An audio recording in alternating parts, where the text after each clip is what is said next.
We're live. All right, ladies and gentlemen, welcome to another edition of TDS Live Film Room as we, Seth and I, break down the Tulsa game. Heartbreaking loss, 32-31 last week.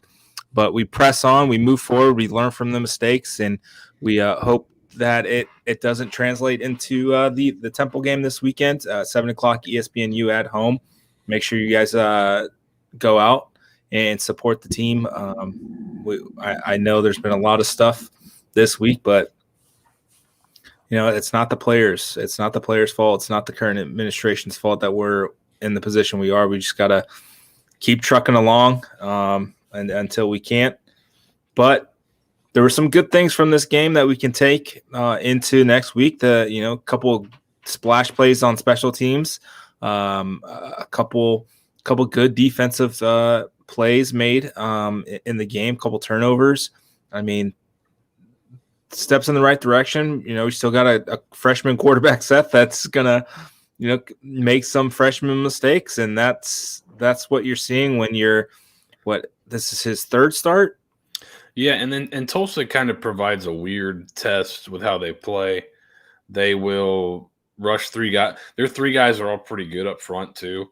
I think like Jackson, player number 90, I think he's probably an NFL player. I'm not sure what age the other guys are, but they're pretty tough up front. And so they can only bring three and then play a bunch of different coverages behind it. And then sometimes they'll blitz. So it's not like BYU to where, okay, it's a consistent three-man rush. I know I can kind of have time. So there were times where USF provided a great pocket. McClain did a great job stepping up in the pocket, making good throws. But then there were times like you'll see, I think on the first play here, where he had a lot of trouble in the RPO game where he pulled the ball to throw it and then didn't have the throw. So he's kind of stuck, and those things need to get out of your hands quick. So then it just was that happened 3 or 4 times on the night where he pulled one to throw it, and then the throw wasn't there, or he didn't like it. It was a little cloudy. So then, maybe he should have handed off, but it was kind of a tough read. So it was just one of those days for him, and this is going to be a learning experience. Luckily, he's athletic enough to kind of get himself out of some bad situations, which you'll see here, I think, on the first play, because we're going to go sequentially here. But I think you'll see him as he plays better. There are some opportunities to make some more plays, and I think he'll play better every game he plays. He seems to get a little bit better. It's just not always super linear progression. It might go up, up, up, up, up here for a couple, and then bang, and the next one he takes off. So that's the life of playing young players, and especially young quarterbacks. Exactly. Absolutely. And before we kind of dive right into it, just wanted to let you guys know we've got the Daily Stampede watch party next week at Irish 31 in Hyde Park. It'll start around 7 o'clock and it'll go through the end of the game. Come out, hang out with the Daily Stampede crew, and hang out with some friends, the USF Twitter family and Facebook family and Instagram family and YouTube. I mean, just come out and enjoy yourself. Have some have some drinks, have some good food, and just hang out with some fans. And weird things happen at these watch parties. All right, 2018 when we had a watch party, it was against Tulsa, and they blew that lead. Let's have some fun. And then 2019 we had the ECU game where I think USF actually takes a kickoff. I think we go kickoff return, if I'm not mistaken. I think ECU took one back, and then USF responded with one of their own, if I'm not entirely mistaken. I could be, though. All I remember about the game is USF ran for like 350 yards or something. Yeah, Jaquez Evans had a really good game. It was kind of an out-of-nowhere game for the offensive line. And that game represents the last FBS win, October 26, 2019. So we're coming up on a really unfortunate 2-year anniversary. I don't want to take too much credit, but did we have a watch party last year, Nathan? We did not. Mm-hmm. We did not. The pandemic really stifled our watch party. I mean, that's really the biggest hurdle that Jeff Scott's got to clear. He should have asked us to get the watch party out of the way earlier. So yeah, if it was last week or SMU maybe. But here we are. But let's dive in. It's the first play of the opening series. We talked about it on the podcast. super pumped. USF decided to they won the toss, took the ball. And let's dive into it here, Seth. And so I wanted to show a lot of the first couple of drives because I thought they had a pretty good flow and play calling and everything, and they moved the ball well. But here's one of those ones right off the bat looks like it's an RPO here. He pulls it. I think he's looking here. So when you pull that, let it rip. It also seems like you get a little bit more pressure quicker. I think he's waiting for Xavier Weaver. He's gonna come back out to him. But by the time he wants to pull it down, Jackson Player, like I said earlier, I think is probably going to be an NFL guy. Gets in the backfield, but McLean's able to make the most of it with his athleticism. So, but this is kind of a theme you'll see throughout the night where he pulls it, but he doesn't make the throw. So let's make this even a little bigger so everyone can see that. So luckily he's able to make something out of it. But that's kind of a theme. They kind of confuse him a little bit in that. But here, this is like an easier read here. Same kind of look. I think it's still an RPO look, kind of snag flat. He hits the tight end later on the flat. But right here, this is an easy read. This might just be play action here, but he goes with the flat. Well, here's the snag route coming right there. Put it on him. Good run after catch by Xavier Weaver, who's just, the more and more you can get the ball in this guy's hands, it seems like the better you'll be on offense. So keep giving him the ball. If it's a short pass like that, he turns that into like a 20 or 15-yard gain. Good job. You're moving the ball down the field. Right here, so that kind of a little bit of a toss read. So you'll see up here, he's kind of reading. If he would go wide with the toss, looks like you have pullers back that way for McLean to keep it. He doesn't really get wide with the toss, so you toss out the back. Pretty good job here. Not a bad job here. For another pretty good gain on first down. So more good stuff. Read, decent job blocking. Good read there by the back. Good cut. Able to pick up a big gain on first down. So that gets us to 2nd and 4. And this is one of those ones where I talked about, right? You get a good pocket here. Weaver's going to run, make it look like a go route, break it off like a super clean route. I mean, we I think we both saw it in the press box. We're like, oh wow, that was a really good job. He hit that one a couple of times during the game too. And watch McLean here in the pocket, really good job. Watch his feet moving, just kind of getting himself a window to make this throw. So that's really good. You gave him a good clean pocket. Really good job by the right tackle here. Again, this is a really good player for Tulsa, number 90. Kind of did a pretty good job with it. McLean finds the throw window and makes the throw. So you're moving the ball really well. So after a run on – this is one where, I think everyone watches us and feels like we're pretty positive. But if something doesn't make sense, I'm gonna say I don't get it. This is one I didn't get here. So you're going to run speed option here, 2nd and 7. To me, and this is what they kind of come to later, if I'm running speed option, this is the side I want to run it to. So you got 2 tight ends here, you're in 12 personnel. Look at kind of, if you look at the nose guard over, how many bodies you have over here. If you arc that and don't block him, and you're pitching off him, well, now you got a really big play. This guy can climb right here. They go into the boundary for some reason, and it's just a tough look, I think. Because they're treating him technically as the end, but he's almost inside the tackle. So they're not really getting a lot of read on the perimeter. They want to double team this and then climb off. It's just there's so many bodies over there. So right here, it's not super clean. If they stay on this double team, you still might have a chance. But he ends up pitching really off nobody. Just pitching it to pitch it. Because the read is so far inside, you don't really get a read. There's your read guy. So who's next? It's tough. So if they stay on the double here, maybe you get something out of the play just there and you get the back 1-on-1. But it just, I don't know if it's in the boundary. And then later, what was nice to see is later they run it to the 2 receiver side and they pick up 8 or 9 yards with it. So this one just didn't make a lot of sense to me with this look. Surprised they didn't check out of it. But you go from 2nd and 7 now to 3rd and long, and your drive is kind of dead. So you're 3rd and 9 right here. I believe you got Holden Willis in the game, right? We talked about him a couple times. Yep. Him and Sean Atkins, and they really kind of got a lot of run in this game. Out of the bye week, they must have impressed. Yeah, and Holden Willis provides an interesting body type and probably matchup set because he was listed as a tight end last year, correct? And this year he's listed as a receiver.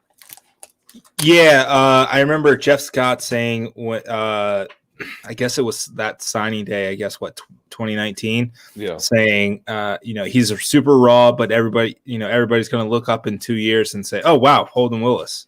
Yeah. And he's getting on the field and it wasn't terrible.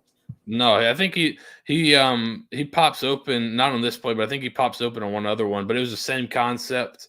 And he those guys that can be that hybrid player that if you need him to block as a tight end, he can help you out a little bit there and then also flex out and be matched up on linebackers. Those guys are really valuable in today's game.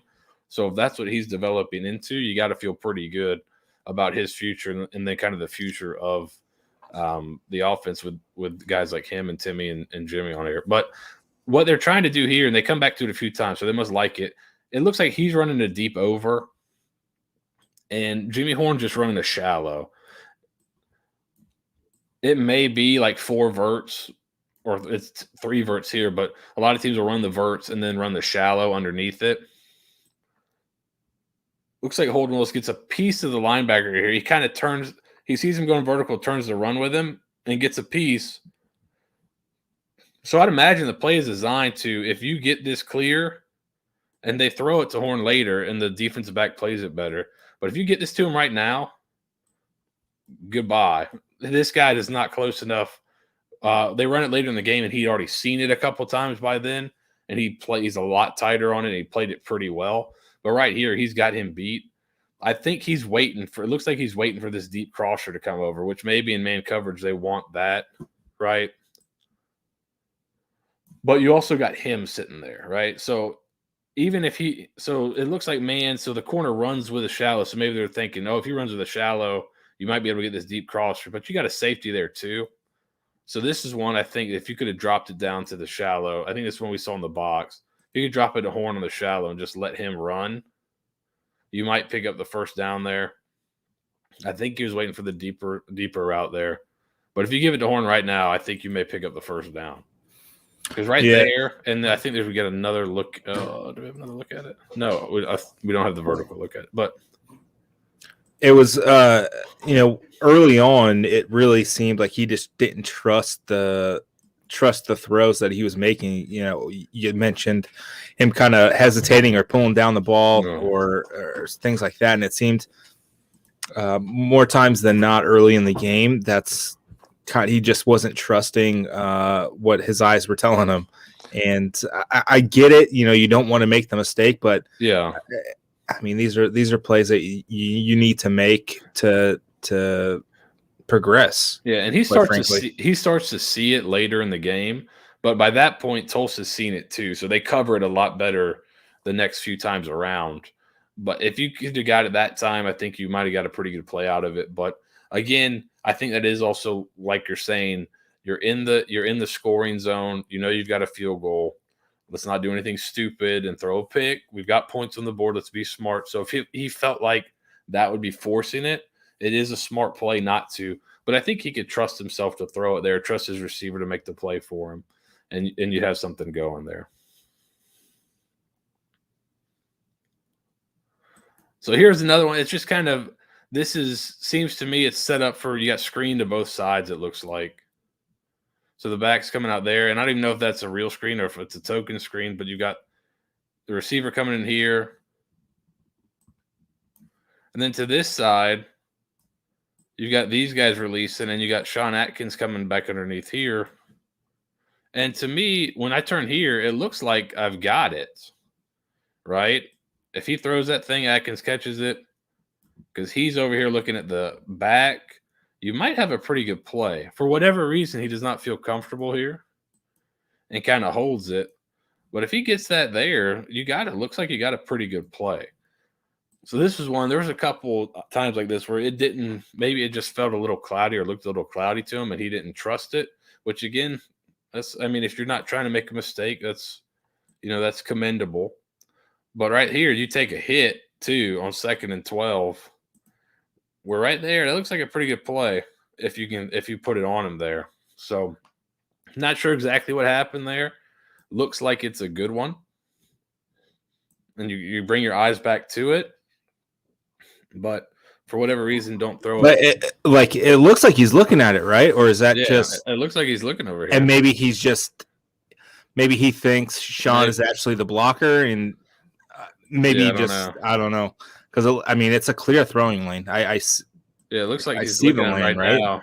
Yeah, and you gotta if it's this guy you're worried about, you gotta trust these guys are coming, right? So trust that the linemen are going to get there because they do get there. Right, this guy tries to go over the top now. If you throw that thing, I think that's Dustin Hall's getting there, and here's Cecil for the next one. So you get kind of what you want. You just gotta trust it, but right. Trying not to make mistakes. Sometimes you just gotta let that thing rip. So now you get the 3rd and 9. Here's again good work in the pocket, good clean pocket for him, and another great route by Xavier Weaver. Watch him work up top. Same thing. Sticks his foot in the ground. For getting as much, for winning on the line of scrimmage as much as he does here. So right here, he's won. It's hard to see there, but he's won. He's on top of this DB. He'll win with speed down the field. To then get this much separation coming back down, that's a pretty good – you must have pretty good change of direction sticking your foot in the ground to get that much. So you really – pull the old Top Gun, hit the brakes and let them fly by, pull one of those things. Is that Top Gun or Hot Shots? I can't remember if they're all they get confused in my head. But good route and good throw. So when Timmy had time and was comfortable in the pocket and kind of knew where he wanted to go with the ball, I thought he made some good throws. There were just some times where it was a little cloudy for him for whatever reason. Here's a cool play, and watch this right tackle right here. This is awesome effort. DeMontre Jacobs. Yes. Big time. Look at him. Jimmy Horn throwing his little body in there. And a good run by Kelly Joyner. But, yeah, look at Jacobs leading the way downfield. So this is cool. This turn right here gets flow. He's coming now. He's coming right now. Horn does a good enough job of getting a piece of him here. Later, they replace the slot with a big body. They put they switch, right? And put is it Gregory they put over there? And then that helps with that block. But good run by Kelly Joyner, and then you got the right tackle doing a great job leading downfield there. I thought they ran the ball with some success on the perimeter. That's why I'm a little surprised, and we'll get there. That on that 3rd and 4th down later in the game, they didn't try to test the perimeter a little bit on those runs later, but we'll get there. So good run there. You get a 1st down.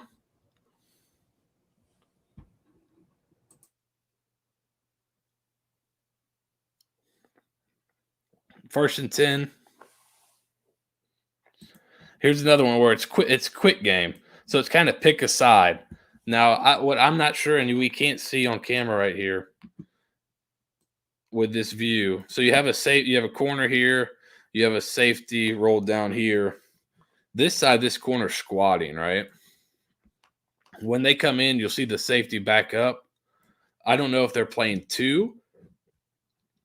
If they are, I think you just have to throw a hole shot right here. So right here, you see the safety starting to bail out. The safety's going back this way. It's hard to tell, but if they're kind of in the same coverage on both sides, because I'm thinking right here, why doesn't he like this to Horn? Horn's got this guy out leveraged. Horn's faster, so if you throw it in this space, Horn's got him out leveraged, right? So I'm thinking the corner must be sitting right there. Well, if he is, then you got to try to hole shot that go route, because what USF's running here on both sides of the ball looks like is a go and a speed out.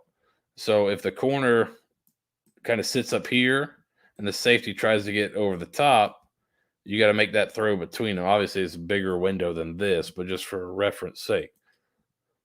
So right there, if I don't like this thing, bang, throw it to hole shot that thing, because it may be being played on this side. So he comes to look for the speed out down here, and this corner's just hoping he throws it. And again, if he would have hole shotted, he could hole shot this one too. But his safety's playing a little bit wider, so it's hard to tell exactly. He ends up trying to take a shot down the field, and the ball comes out a little funky, but he might have had the whole shot up top. If not, good play by him just getting the ball out of his hands before too much pressure came. Here's one where it's just like, this makes life really hard on defenses. It looks like they wanted to try to get something down the field. You bring pressure, and it doesn't matter. He gets out of it, drops it off to USF Terry. That's what I believe, for a big gain, big first down here. Yep. Right? They're bringing pressure. They're bringing two guys. Not a terrible job of pickup here by the offensive line. Good job by Timmy moving in the pocket here. This has got to be super frustrating if you play defense, because this guy's just so he can get, roll that back so fast. Yes, sir.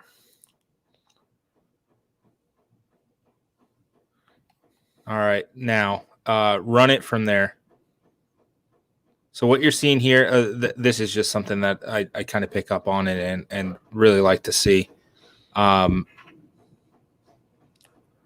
Yeah, keep running it.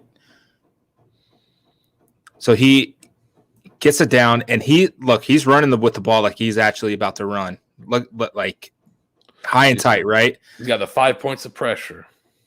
But then he sees his wide receiver get open and reloads, fires a bullet, gets USF Terry, and that's the progression that you want to see from a young quarterback who is mobile and can take off whenever he needs to. It's I'm escaping pressure. I'm still keeping my eyes downfield, and now I'm going to fire a dart and get 25 yards. Just watch his head the whole time. To Nate's point here, watch his head, watch his eyes. He's looking the whole time. He doesn't even have to take his gaze off Terry. He finds him, and he's looking over there to force somebody. He sees him, pulls the ball back out, makes an accurate throw there for a big gain on second down to get you a first down, move the ball down the field a little bit more. So after, I think they try to run outside zone and only pick up 1 yard with it. This is one where it's just you got Horn matched up on a safety. These are ones you got to have. It looks like you're getting man coverage. You got two in routes, and then you got basically Horn one on a corner out. Those are ones you got to win with him there, running the corner. If you can just get it up, give him a shot to make the play, I think he'll win most times against that safety. But he had some distress at his legs here, so maybe that caused the throw to sail on him a little bit. But these are the ones, this is what you're hoping to get when you call this thing up. I'm hoping to get Jimmy Horn isolated on a safety. If I get that and it's man coverage, I feel really good. So this coaching staff, that's what you want. Just got to execute a little bit better, and that may have been this pressure off the edge here, which I'm not quite sure. It's kind of equal, I guess, but it's tough to slide if you're sliding the protection, slide it away from the back. So the back's got to come back all the way across here. Kind of tough, but maybe they call this like a bear front or something. So everyone's kind of manned on. I'm not sure. Seems like maybe slide the protection this way, and have the back off the backside. But regardless, I think you got the matchup you want. You just got to kind of finish the play there. On that kind of play, if you just flip the running back to the other side, like if you just sidecar right them at this point, like, hey, go over to the right. Yeah. I mean, does it change the principle of the play? Like what? Well, say the offense does that. Like what would the defense counteract to? They're not changing what they're doing, right? It just I don't know. Maybe it just makes it a little bit easier for Kelly to get over there and maybe get a better, cleaner shot on him. If he's staying in a protection and you're sliding it, let's say you're sliding. I'm assuming you're sliding it left because you do have the tight end. Assume you're sliding it this way. So typically the back is to the back side of the protection. So once that happens, I don't think it would be, unless you have some type of play action fake on, but they don't.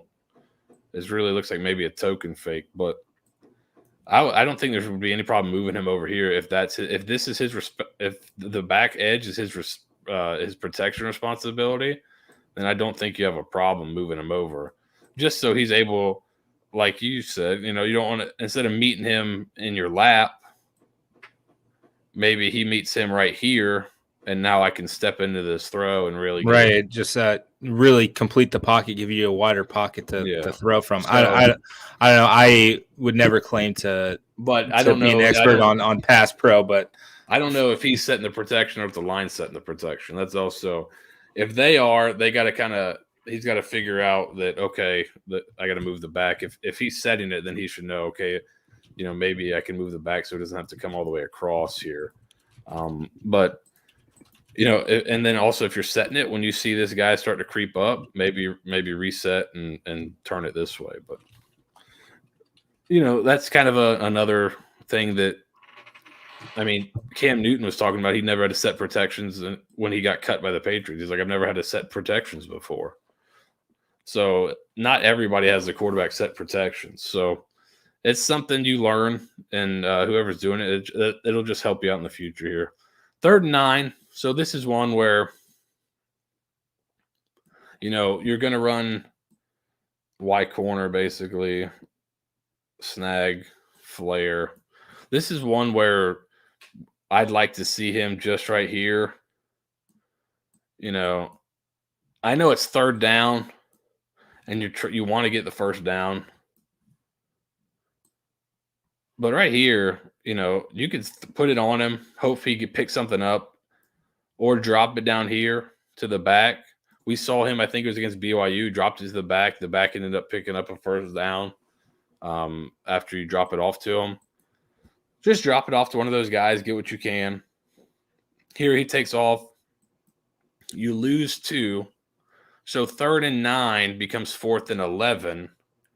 And if you pick up 3 yards or 4 yards here, 3rd and 9 becomes 4th and 5. And then here's your 4th down play. Which, understandably, because it didn't really work. But I love the aggressiveness. I think Jeff Scott even said it post-game, like, maybe in hindsight we don't run it on 4th and 11. Yeah. But they got the look they were looking for. And, it looked like it was going to work. These guys made a really good play. So he said that what they were looking for in the post-game was when you have 2 jumpers. So he said guys coming off the edge and then 2 jumpers. So in previous game, they showed both these guys will come in here and jump and try to block it, jumping up in the air. So what's out here typically? Nobody. 0. So they thought they were going to have 2 jumpers, which these guys show like they're coming up to jump. And then they do a really good job. The other team has guys on scholarship too. So they're allowed to make plays. And sometimes they do. So right there, you can see they go to jump. This guy's loading up to jump. And he ends up actually making the tackle. So right here, you feel like you're in pretty good shape. But 7 for Tulsa does a really good job. If he's not there, maybe you get a chance at the 1st down. But this is kind of, you get what you wanted. They just made a really good play on it. Because, you get this. This guy's coming. This guy's coming. It's just these 2, and you only got 1 blocker for him. So I like the call. I don't mind it. I like the, that's one thing I do like is when you have when you game playing something in special teams and you say, hey, if we get this look, we're going to call it. And you tell your team that, something that can really kind of not totally demoralize, but, when you tell them, hey, if we get this look, we're going to call it. And then you get that look and you don't call it. They're like, why are we doing this? In practice next week, they're like, guys, if we get this look, we're going to call it. And they're like, whatever, dude. Like, we got the look, you didn't call it, right? So, for whatever reason, it didn't work. Good play by Tulsa, but they got the look. They called it. That's good. Here's defense. Great job here. So they're running outside zone. Antonio Greer gets downhill. Blake Green is initially there on the stop. Antonio Greer rips the ball out. Awesome play. Great job by Blake Green to make the initial contact, and then Greer to come in and clean it up, get the ball out. He had a great game the other night, or the other day, I should say. So you can see him here. Good job up front, playing this outside zone, turning it back inside. And then great job to rip it out there. Great awareness. Rip it out. Get your offense a really short field here. And then you got a little bit of movement up front. All right, a little bit of movement here. Makes it tough. Turn it back in, and then a great job. Great individual play here. Smart thinking by Antonio Greer. Can I admit something real quick? Mm-hmm.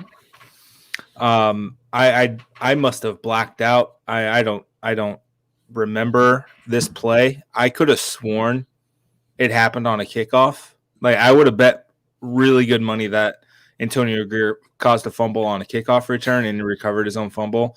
And like, looking at it now, like, I don't understand how I didn't realize that. Like, literally, like, even going into this live stream, when I mentioned a couple of splash plays on special teams, I was referring to the kickoff return and then the forced fumble by Antonio Greer on Tulsa's kickoff return. I really don't understand how my brain works. Don't have kids. It was the first play out of the quarter. So maybe in your brain you're thinking first play, like, I don't know. I don't have kids because your memory goes to absolute shit. God, man. All right. Keep going. Sorry, I had to admit that I couldn't tonight, knowing that was on my conscience. I thought you were talking about the kickoff return and then the punt return. So, all right, so here we go. So we got bash counter. This is you'll see if you watch the Baltimore Ravens, you'll see them run this a ton. Bash is back away. So right here, you got 12 personnel, so 2 tight ends. They're going to arc. And then we're going to pull guys. Reading him, the back is actually going to go away from the play. And then you got counter coming back this way. So the quarterback reads it, basically. Reads him. Back goes that way. If he goes with the back, the quarterback keeps it and follows the counter play. If he goes to the quarterback, you give it to the back like they do right here. He about to get there, but he doesn't. You pick up a nice run there. On 2nd and 19, after taking a bad sack, you get the ball in good position and you take a 9-yard loss. You're like, oh man, are we going to be out of position to score? You're going to have to settle for another field goal. Great 19-yard run here by Mangum. Well-designed play there. You get your tight ends both leading up there, and then Mangum runs really hard, pushing forward at the end there. And now we're squarely in the Mangum zone. Yes. I heard it. I heard him say one time, if you need 2 yards, I'll get you 3 yards. If you need 5 yards, I'll get you 3 yards.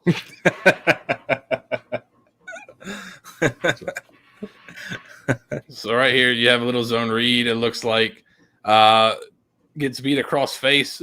This is one thing Tulsa did that gave them some problems is movement with these big guys, because they were pretty talented. At number 90 again, McLean does a pretty good job here keeping it with all that traffic. Uses athleticism to get to the corner here. Get you a first down. He takes a tough hit right there, but he gets the first down. And now you get. All right, now pause it. So here's an interesting wrinkle of this formation. 4 guys to the side here. So double tight. And then basically overload. So 4 strong. And then the quarterback is in motion out to be the 5th. Takes him out of the box. and him out of the box for some reason. So they kind of screw it up. So we're gonna count as we go through this. So this is the first time that Tulsa has seen the Wildcat. Yes. Keep this in mind, folks. I've got some thoughts here.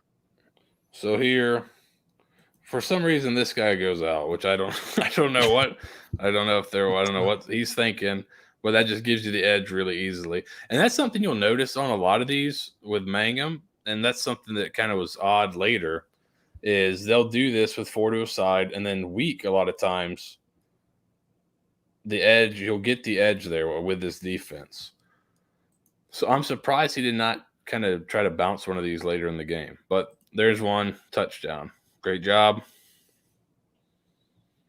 Here we go. Tulsa's on a drive, 3rd and 9. They're going to try to bring, I believe it's Josh Johnson across here. Bring him underneath. Dwayne Boyles drops initially like he's dropping to the curl and then comes back, and the quarterback just doesn't even see him and throws it basically right to him here. Good job. He's thinking he's going to get that crosser coming across, just throws it there. And Boyles is sitting right there, makes a great catch.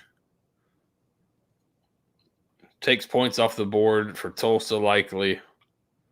Gives your offense another go at the ball. So really good job. A great catch. I thought the linebackers played pretty well the other night, making some big plays for the defense. Great catch, and then the space awareness to actually jump forward and gain an extra 2 yards. Fall forward, guys. That's the name of the game. Fall forward.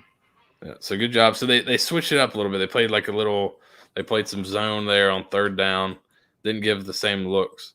This is another one of those ones where you're thinking, if you're pulling it, throw it. If not, what are you waiting for? Kind of turns into a broken play. I think if you give this one, you're in pretty good shape right here. We've already seen the big man move earlier. You got Jacobs coming back around. If you give that, I think you feel like you're in pretty good shape right here with Battie with the ball in his hands. You got to kind of improvise, throw it away. But here, it's just one of those ones where if he's just not quite sure, doesn't want to throw a picker here, but he pulls it. Maybe it's hard to see from this angle how much space there is really between these guys. I think he might be able to fit that in there if he just throws it and lets it rip. But for whatever reason, he doesn't like it. And it looks like he doesn't look backside at all pre-snap. So, I mean, it looks like he's just looking at, the guys, the nickel who's kind of out on Atkins and doesn't really look to his left to see, maybe if the numbers are right, maybe I just hand it off here. Yeah. But I think this is his read. Probably it would be my guess. Again, I don't know exactly, but he doesn't fly out for pass. So right here, I don't know if he's thinking he's going to get the bubble because there's nobody over him. But with how they play their corners, and Coach Scott mentioned last week, they cloud the corners sometimes. So they'll be kind of sitting there waiting for this stuff to come out. So bang, put it on him right there. I think he's got the arm strength to make that throw in that window. Put it on him, let him run after catch. So here it's just stuff got a little cloudy for him. Didn't like it. He gets you out of a bad play and gets you out of a sack, but maybe you missed an opportunity to get a pretty good gain there on 1st down. Here's 3rd down. A little drive concept here. So he's going to run like a 10 or 12 yard in route. He's running the shallow across.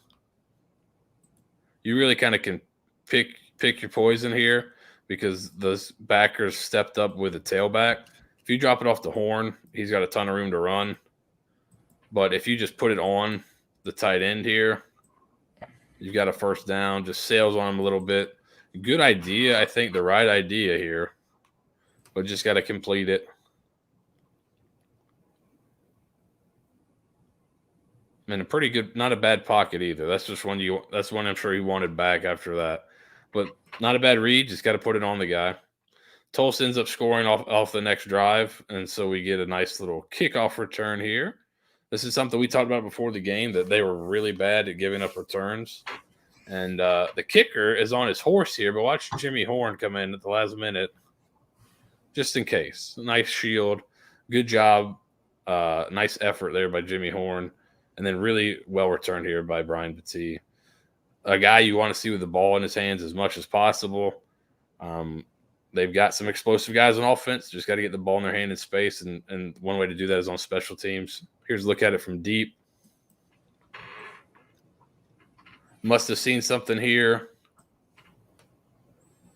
You got the old waterfall back here, and then these guys are coming front side. So right now, you got one here, but I got 1, 2, 3, 4 for 3. It's always a good combination if you can get to the return. Good job. I don't think Horn even has to touch anyone, which is always a sign of a good return. He touches him there, but he's already gone. So really well set up return, well executed. Good job of nobody doing anything dumb, turning around and trying to get a crack back. Here, this is even smart. Just jump in front, slow him down. That's all you need to do. You don't need a kill shot. Great job. Great execution. Big play. Tulsa's got the ball back. The second of the special team splash plays, right? Jeez. There's one more. So there you go. Pretty similar, really, to the first one, except interestingly enough, right? This was kind of interesting. So they're getting, while Tulsa's getting a check, they're getting a check, and these two actually switch sides. I'm not sure what the check was, but they switched sides here. Whatever the idea was, great call. Greer drops at pretty much the same pace Boyles did. Instead of having a crosser, he just tries to fit a curl route in there. Thank you very much. House, nice block here by Tramel Logan. And then he looks pretty good running the ball right there. Hey, man, he looked like he got shot out of a cannon once he caught that ball. I mean, my Lord. Here's the end zone view. You see him just drop into a spot. The quarterback tries to fit this curl route in there. Nice catch. Great extension. Met the ball with his hands, didn't catch it with his body, and off to the races. I mean, we're talking fullback reps here. I don't know about Yates is doing all right. Well, I mean, maybe we can get a little Antonio Greer in there. This is the unfortunate one right before the half. They sky kick it, little short pooch kick. You got 1:10 left. I think if you get this, you're up 11. If you get the ball on the 30 plus here, which it looks like you're going to, right here, if you just go down right there and you're starting on the 32, I think USF tries to go and score. And nobody boos, everyone's happy. Unfortunately, ball pops in the air, you get a fumble. They get another chance to play. So by the time you get the ball back, momentum's really against you. And you decide to go into the half, which I think is understandable. But here you have a chance for a pretty good return again. Just right there, 2 hands on the ball in traffic. I think it's kind of unfortunate. The Tulsa player played this thing pretty well. Got his hands right on the ball, pulled down, popped up. I mean, and if you guys know anything about Tulsa special teams, and we talked about it all last week, this is a blind squirrel finds a nut kind of situation here for them. So good for them, I guess. It results in a touchdown here. Yeah, so here's the very next play. You got looks like you have a deep safety. You run you go with a blitz here. It almost gets home. Pretty good design here. So you got like a double. These two guys are going to cross in the A gaps basically. Center ends up taking Greer. The back comes to get Boyles. He does a great job avoiding it and almost gets there. But I think you're having the safety roll to the middle of the field, except he looks like he's rotating towards the middle, so he's rotating away from this, and you just have a post that gets over the top of your safety, and your corner's not able to get underneath it there. And so instead of going in the half up 11, maybe pushing for more because of a fumble, a turnover, right? We talked about you don't want to – if you don't turn the ball over this week, you got a really good chance of winning because we felt like Tulsa may turn it over. You go in up 11, maybe more. Instead, it's a 4-point game. Little things change quickly in that 30 game seconds or whatever it was. So again, another perimeter run here. Same idea where it's kind of being read. So we got two guys pulling back the other way. So kind of quarterback counter. So toss read with a quarterback counter look. So as soon as he comes inside, it's over. Get the toss out there. He's not going to make the play. Good blocking here. Really nice gain on the first play. I think it's the first play for the offense out of the half after getting us 3-0 on defense. Here's a look from the top view. So you see these two are coming back around. He's arcing out, reading him. He gets in tight with the pull, and there's all that space right there. Good run to start the drive there. In second down, I think, or first down here, you come back to the snag flat. They're really kind of playing man on this snag. He gets lost in the flat. Bang, take it right now. Good read, good throw here. Nice little tiptoe down the sideline there. Pick yourself up. Yeah, really nice job by Brinkman to get upfield. Yeah. After making that catch. So 3rd and 4 here. Holden Willis back in the game. So he's going to motion across, and I think he's going to run a spot over the ball. In here, you got mesh. So crossing routes, spot over the ball. Against main coverage, you love the crossing routes coming across. So look at this. To me, that's confirming man coverage when the corner travels. You give the quarterback a nice coverage indicator there. They're showing blitz too. Timmy does a good job finding Atkins on the crosser for the first down. First down, you decide to take a shot here, 12 personnel. This is one where I think this is more on the wide receivers, I think, than it is on Timmy. I think you want to have a little bit better spacing here. So when you're running like 4 verts and you're running 2 verts down the field, you like to have, for separation on a one high safety, you like to have one guy up this hash, one guy right up the other hash, right? So they're going to run like a deep over. So you have a deep over, run into this hash. I think you'd rather have the receiver closer to this hash here, because once he makes this decision, he's not getting involved in a play all the way back here. But if you try to run it more towards the middle of the field there, he's got a chance to get back underneath it, which he does. I think he may get a finger on it and tip it a little bit. But if this throw is happening right here, if I'm a little closer to this hash when the ball's thrown and it's happening basically from here over, he's dead.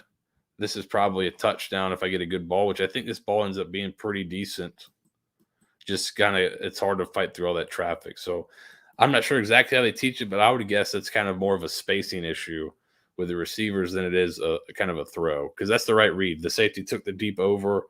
You got the post over his head, but for whatever reason, can't hook it up. Then here's one, 3rd and 10. You make a good read, get a pretty good route. This is one you've got to throw to the outside, which he's done well with Weaver here. Throw this thing out here. If you throw it inside, you leave yourself open to interceptions and the DB being able to make a play on the ball. You see he gets his arm in there, knocks the ball away. So if you just a little bit better placement here, you got the first down right there. Here's the other splash play. Unfortunately, you hit the punter right here, but this has no the bad part about it is this really has no consequence on the play at all. You're not that close. I know they teach these guys to come here and get flat in front of the punter. You don't want to be running at his hip because you don't want to do this. Here's the thing that's annoying to me is the previous series they got blocked into them. They got blocked into it. So they were pretty close, and then they picked up the flag, but yeah. I mean it had just happened. Yeah, this one's blatant. You see a guy trying to make a play, but you really you teach them to go flat, and the block point is in front of his leg. It's not at his leg, it's in front, right? You're trying to catch the ball off his foot out in front of him. He's trying to get there, but he doesn't quite make that turn, and he runs into him. And watch, this really has no consequence on the play. I don't know if it made the punt any worse, but this is an awesome return here by Weaver. Beautiful little pirouette there, scores a touchdown. That's a big one right there. If you score there, you're up 31-20. Your offense ends up scoring on another drive later in the game. 38's all you needed. 33's all you needed. So Unfortunately, take points off the board there. Your defense gets another stop, though, and you get the ball back. 2nd 8, little wide zone. Really good job by the O-line and really good feet here by Mangum. You can see it a lot better from this view. Everybody's working for width. Watch these guys. So you see Cecil, and you got your left tackle getting up there. Good job. And then really good feet again. Watch Mangum's feet here. Get through there. Stick your foot in the ground. Get vertical. Mr. Jennings coming back to finish a block. Great run. That's really good stuff. They've shown they're a pretty decent wide zone team. And then once you get that wide zone going, you get the play action with a guy like Timmy back there. This can be lethal. Finds Weaver late, drops it to him. Again, Weaver getting himself open on that comeback route.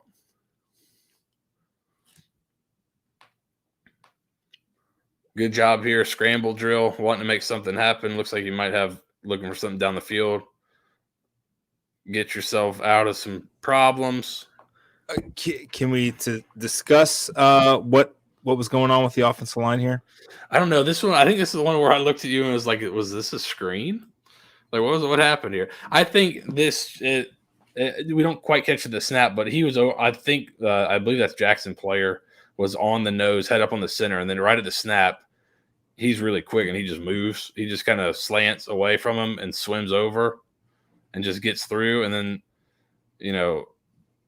because of that, Timmy can't step up. So if it was a normal pocket, these guys are throwing these guys pretty wide. You see the line of scrimmages here. He's, quite deep. So he would probably normally be stepping up and these guys would be pushed wide. But since you got that interior penetration, there's nowhere to go. He does a good job getting out of there. Watch Brian Battie, I believe, here. Get a piece. Then good throw here to extend the drive. Nice block there. Good throw on the run. You rush 3 and all 3 get home is pretty impressive. I think the outside 2 don't get home if number 1 doesn't, because there's your pocket. The problem is when you get the interior penetration, you don't want to be dropping back as a quarterback 10 yards deep because they're just trying to run these guys wide. But at a certain point, if you drop back deep enough, it's hard for them. So I think he probably would have stepped up here, but the old classic 10-step drop. But you can't step up there. So good job avoiding it, getting out of the pocket, throwing it down the field. Right here, great throw. You get man coverage, you take a shot. Unbelievable catch here. Really, about perfect throw, and then you got the old knee in there. Great throw and catch. And then watch Timmy's eyes right here. This is the good stuff. So you go, 2 receivers in the boundary. You might get the safety, maybe rotated over here. He holds him with his eyes for a second. Knows he's got this down here. Holds him. Comes back to it. Let it rip. Good throw. Great catch.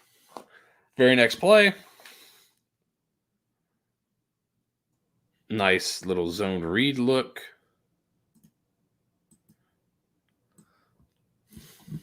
You saw Stieg on that Gregory shot on the TV there. Oh, let's see if we can get back to it. I'm sorry, because Stieg did get an excellent picture for the gram, as the kids like to say.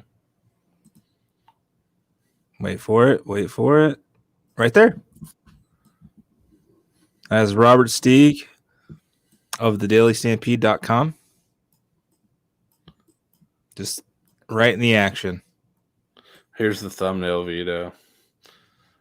There you go. Stieg, he's here. He made it.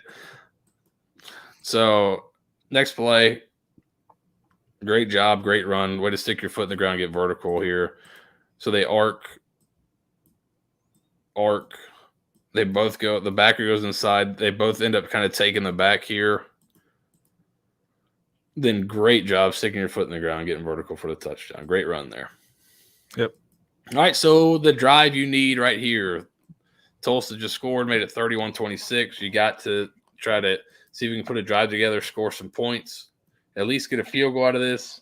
running the clock down would be great. Start with that same look the first completion of the game was. Nice throw. Good job after the catch here. Get what you can. First down. So DeMarcus Gregory, right? Yes. And he's really been coming along lately. It really that's has been good to see. He had a clutch catch against BYU as well. So he's making a name. Yeah. So now 2nd and 10 after first down, they throw the ball here. 2nd and 10. You go with a speed option. Now they actually bring the tight ends over, but it's to the two. You also have a 2 receiver side, so somebody has to be displaced off the line of scrimmage. So right here, now I'm pitching off him. He can't make the play on both of us. Pick up 9. Sets you up for 3rd and 1. So 3rd and 1. So the second time that we've seen this play, literally the touchdown play. And my thing is, where did he go the first time? Well, he went outside this way. Yep. Look at that right now. It looks pretty clear. I'm not sure why he didn't go outside again. Guys are at a certain time they're like, I know I need to get the first down. I'm just going to stick my head in there and get it. But if he does what he did earlier, I think he's got the edge over here because, again, they put the 4 to this side, and then like he did on the goal line, he went opposite the 4.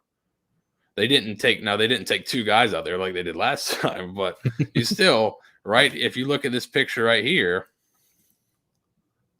you've got 2, the guard and tackle for these 2. Now they kind of move the snap. And then here's what kind of killed both plays is interior penetration kind of killed both plays.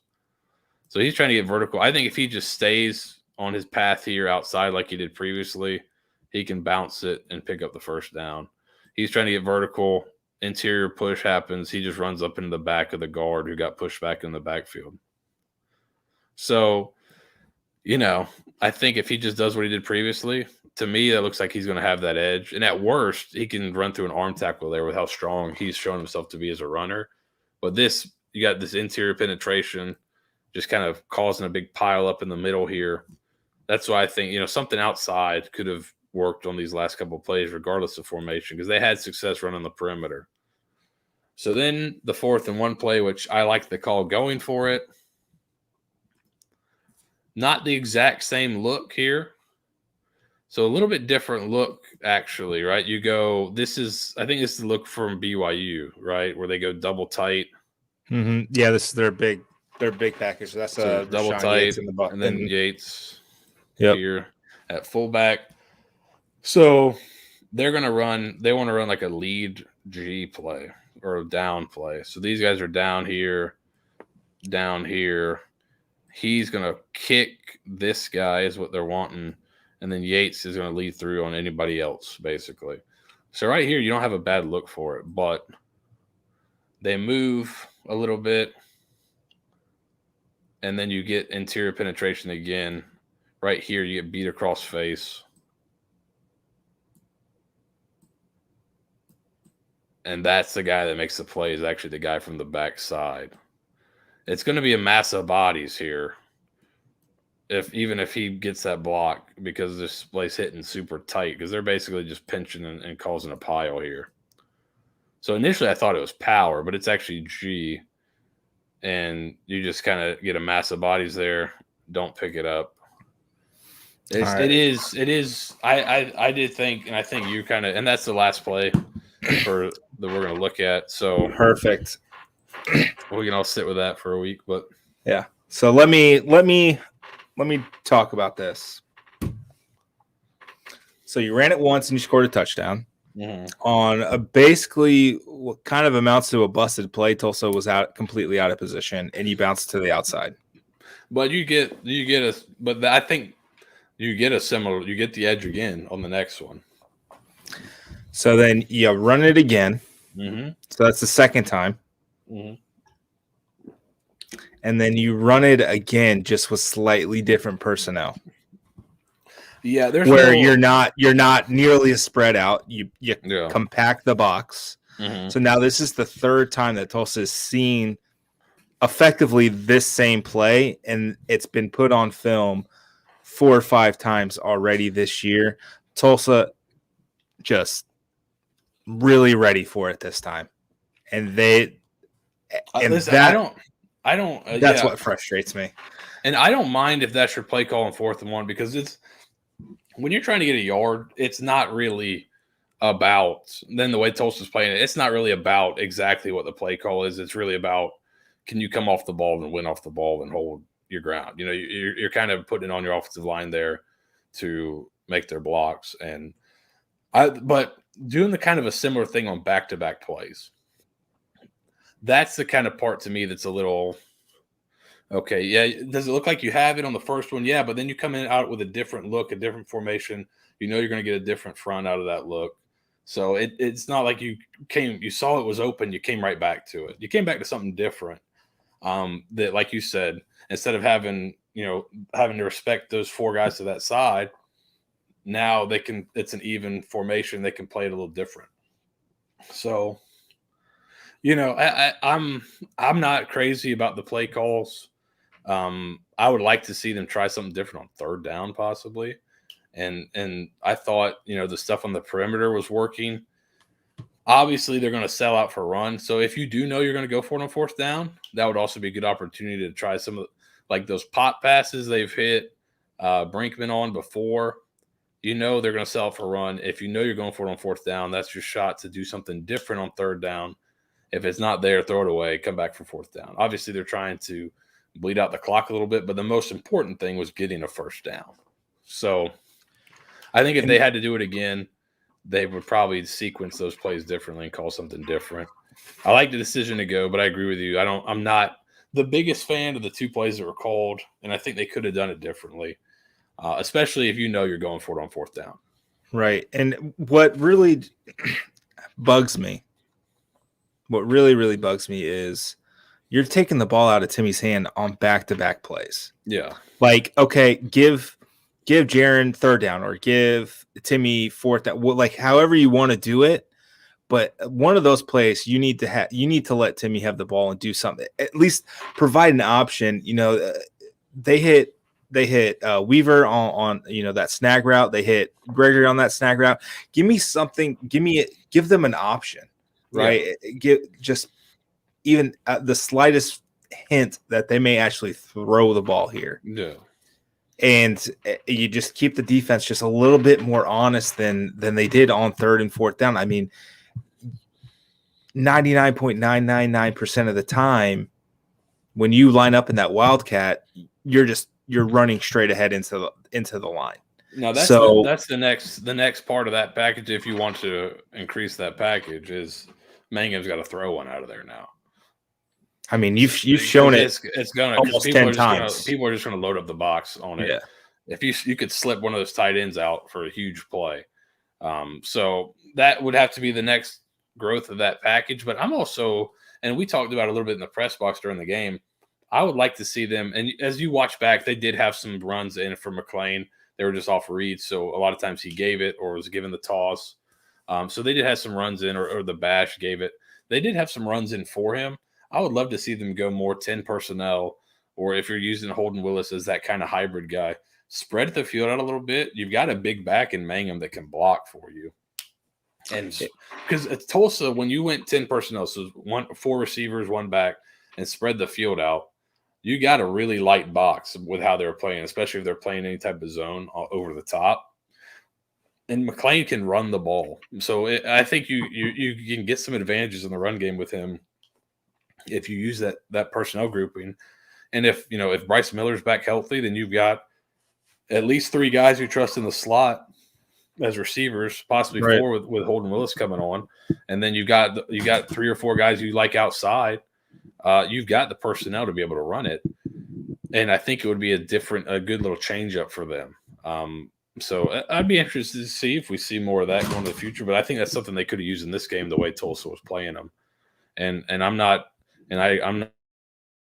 coming out and spreading the field a little bit more on 3rd and 1, and then making it a really easy for everybody, really easy for the linemen to see who's in the box and who's not, really easy for the quarterback to see what my options are if it's a read play. really spreading the field makes it a little easier to see some things. So I would not have been opposed to seeing that. Unfortunately, we did not see it, and it didn't work. If it worked, we might feel different. But yeah, I'm not the best process, I don't think, on those last two calls. Definitely not. Still some stuff to build off of. These guys are still learning. Timmy's still going to get better. I think this is probably the worst that the offensive line has actually really played. And Jeff Scott said as much that he was a little miffed, or I wouldn't say concerned, but it was definitely one of their worst collective games. Yeah. They've been pretty good all year, and just what Tulsa presented was just a weird matchup for them. Frankly, just entirely schematically defensively. They're kind of funky, and that's when they had those guys last year, like Collins, and then they had some DBs that have transferred to other schools this year. I mean, they're just kind of funky on defense, and they're really well coached too defensively. So it provides weird looks and weird challenges that you may not see the rest of the year, but this week you see them. And then when you only can rush three, but one of them, I think, I really think Jackson Player's a really good player. I put him on my watch list for the G5sman or whatever. I think he's really good. So I think he's an NFL guy. So when you have that and he's able to win, so you're able to win up front with three, well, then you can do all kinds of funky stuff behind it. So right.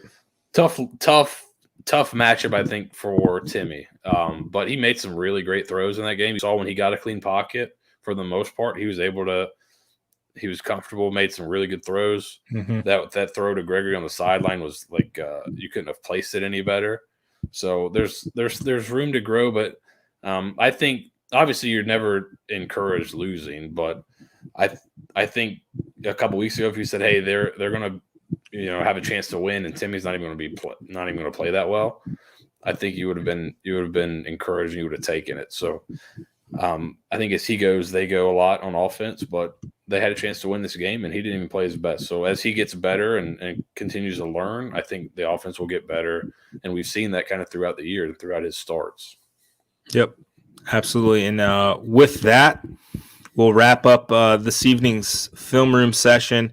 Again, be sure to head down to Irish 31 all weekend, before the game, after the game, on Sundays for mimosas, but especially on next Thursday, October 28th, Daily Stampede Watch Party at Irish 31 in Hyde Park.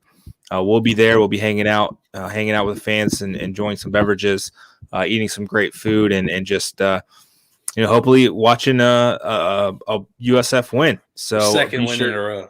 Yeah, second win in a row, because that's what's going to happen. USF's going to demolish Temple. I said it on the podcast. 4 touchdowns by Timmy McClain through the air. Jaron Mangum's going to have a touchdown run of more than 10 yards. I am confident in this. This is what's going to happen on Saturday. The offense is going to click, and they're going to explode, because this is everyone keeps telling me that this is a different team, and they're going to respond by getting punched in the face. So we're going to find out. I'm going to put I'm going to trust them for this game. Don't make me change my mind next week. I'm all for it. I'm for it. Let's do it. And with that, signing off once again. This week we'll have a pregame show on Saturday prior to the game, and we'll be seeing you. For Seth and Nathan, this has been another fantastic episode of TDS Live Film Room. Good night.